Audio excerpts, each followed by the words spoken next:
Sahabat, ikan yang kita kenal biasanya berbentuk simetris bilateral. Hal ini untuk memudahkan ikan dalam berenang.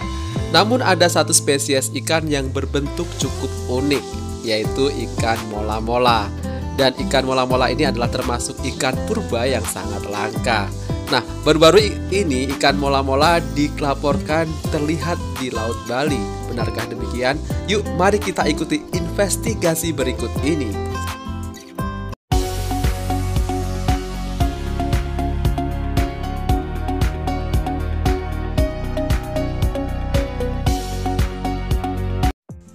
Sahabat, laut yang luas ini selalu dipenuhi dengan makhluk-makhluk mengagumkan.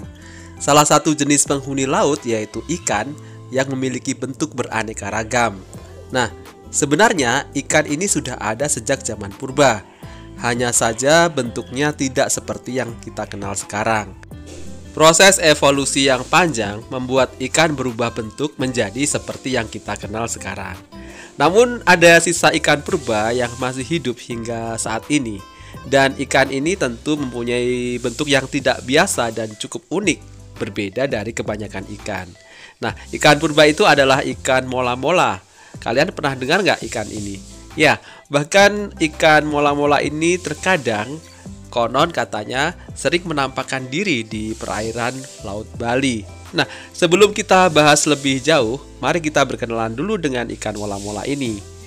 Nama ikan mola-mola ini sendiri berasal dari bahasa Latin yang artinya batu giling. Ini bisa kita lihat dari bentuk ikan mola ini yang memanjang dan rata, mirip seperti batu giling. Kalau kita lihat, memang penampakan ikan ini agak lain. Panjang ikan mola-mola bisa mencapai 2,8 meter dan berat rata-ratanya bisa mencapai 2 ton. Habitatnya sendiri berada di perairan tropis dan subtropis di seluruh dunia. Kalau lihat bentuknya tentu cukup unik karena menyerupai kepala ikan dan ekor. Namun sebenarnya apakah ikan mola-mola ini berbahaya bagi manusia mengingat ukurannya yang cukup besar? Walaupun cukup besar, ikan ini sebetulnya tidak menyerang manusia ya sahabat. Namun kalau kita tidak hati-hati, kapal bisa menabrak ikan ini dan menyebabkan tenggelam. Karena ukurannya yang besar, sehingga gerakan ikan mola-mola ini cukup lambat. Sehingga ikan mola-mola tidak sempat menghindar apabila ada kapal yang lewat. Salah satu keunikan dari ikan mola-mola ini adalah kulitnya yang tebal. Kulit ikan mola-mola ini tidak mempunyai sisik seperti ikan pada umumnya, tetapi seperti cangkang dengan ketebalan 7,5 cm. Dan konon kulit ini tidak ditembus oleh peluru. Di laut bebas, makanan ikan mola-mola ini terutama adalah ubur-uburnya. Mereka kerap ditemui di laut yang banyak ubur-uburnya. Dan kalau sedang di permukaan laut, ada beberapa nelayan yang mengira ikan ini adalah ikan hiu karena siripnya yang muncul di permukaan air.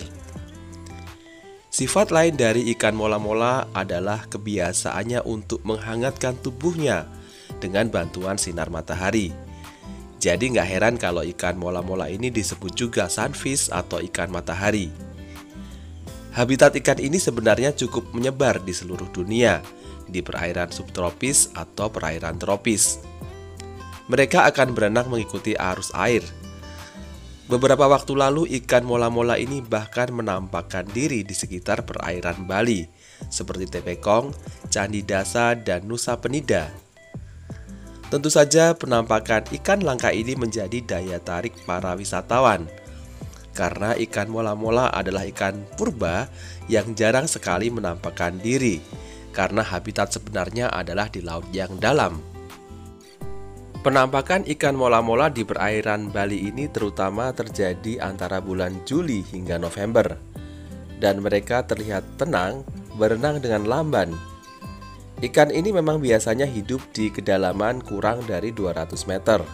Nah, saat mereka muncul di permukaan laut, mereka akan menunggu kehadiran ikan angelfish.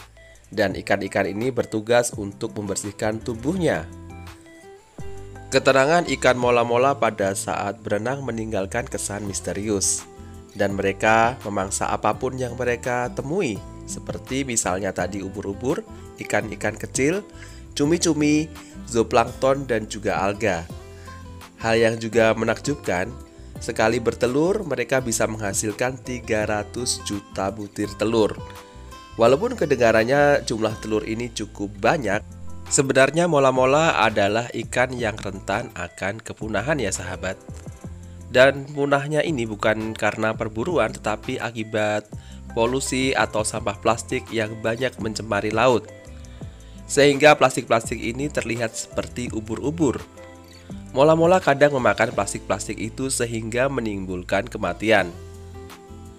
Dalam status IUCN, ikan mola-mola dikategorikan sebagai binatang yang rentan punah.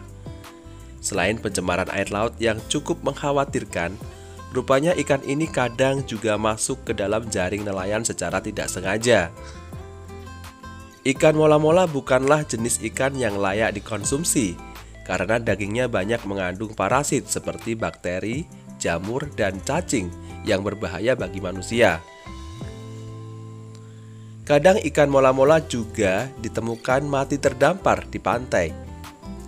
Pemerintah setempat biasanya mengimbau untuk tidak memakan daging ikan mola-mola ini, mengingat banyaknya parasit yang ada di dalamnya. Nah, karena mempunyai banyak parasit, itulah mengapa ikan mola-mola kadang berenang ke permukaan air laut untuk meminta bantuan binatang lain untuk bersihkan parasitnya. Lalu sebenarnya apakah ikan mola-mola ini mempunyai predator alami di lautan? Ya, memang kalau kita lihat penampakannya, ikan mola-mola ini berukuran sangat besar ya sahabat, dan sepertinya tidak punya predator. Namun jangan salah, walau berukuran besar, ikan mola-mola ini mempunyai musuh alami, seperti misalnya ikan hiu, singa laut, dan juga paus orca. Saking besarnya ukuran ikan mola-mola ini, mereka adalah ikan bertulang keras terbesar yang ada di dunia. Walau sebenarnya ada ikan hiu dan juga ikan pari yang berukuran lebih besar, tetapi ikan hiu dan ikan pari masuk dalam kategori ikan bertulang rawan. Ukuran yang sangat besar ini menjadi salah satu faktor mengapa ikan mola berenang lamban.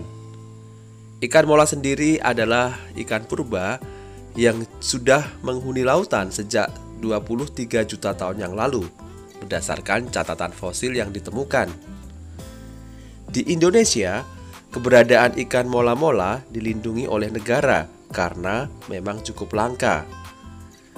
Kadang ikan ini memang menampakkan diri di perairan atau bahkan terlihat mati terdampar di pantai.